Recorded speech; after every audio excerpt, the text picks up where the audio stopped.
Homeowners on the Oregon coast are fighting the imminent arrival of a tech giant on their shores. Facebook is asking permission to install an undersea cable that stretches all the way from Southeast Asia to the small community of Tierra del Mar.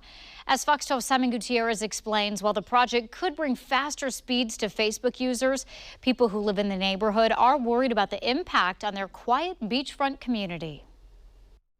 Folks who live along this piece of coastline just south of Tillamook are concerned about a couple of different things. Chief among them, noise and the impact of heavy equipment. And they're starting to feel powerless to stop it. So Facebook's property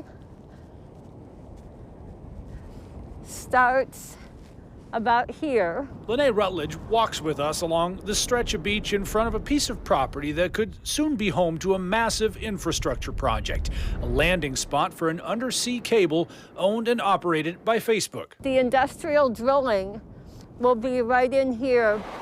Rutledge and several of her neighbors have been fighting to stop the project, but last week lost an appeal to a planning commission decision to allow it to go ahead. Tillamook County commissioners voted to side with the planning commission. The county is saying we think it's more important for a corporate interest to be able to come onto this property and do this than to value that the entire community said no. Rutledge and her neighbors are concerned about the heavy equipment and deep drilling required to bring the cable to shore. This is going to bring in huge pieces of industrial equipment. It's going to have vibration, which could impact people's property, their foundations, their septic systems, our groundwater. In its permit application, the company tasked with installing the cable, Edge Cable Holdings, doesn't address potential impacts to neighboring properties, but says there will be no permanent impacts to wetlands or waters of the United States, and no long-term impacts to the seafloor.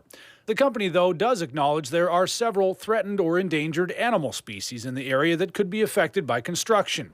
We reached out to the Tillamook County Board of Commissioners asking them to explain their decision to allow the project to move forward, but we were told there would be no public comment until after the appeals process has been completed. We feel like our commissioners have sold us down the line. I do, personally. As for Rutledge, she says she'll keep fighting the project, but is starting to lose hope. You felt shut out of the process? Oh, easily. And as if we were not even valued. Our neighbors here still have at least one more opportunity to appeal this decision with the State Land Use Board of Appeals. They have a couple of weeks to file that paperwork.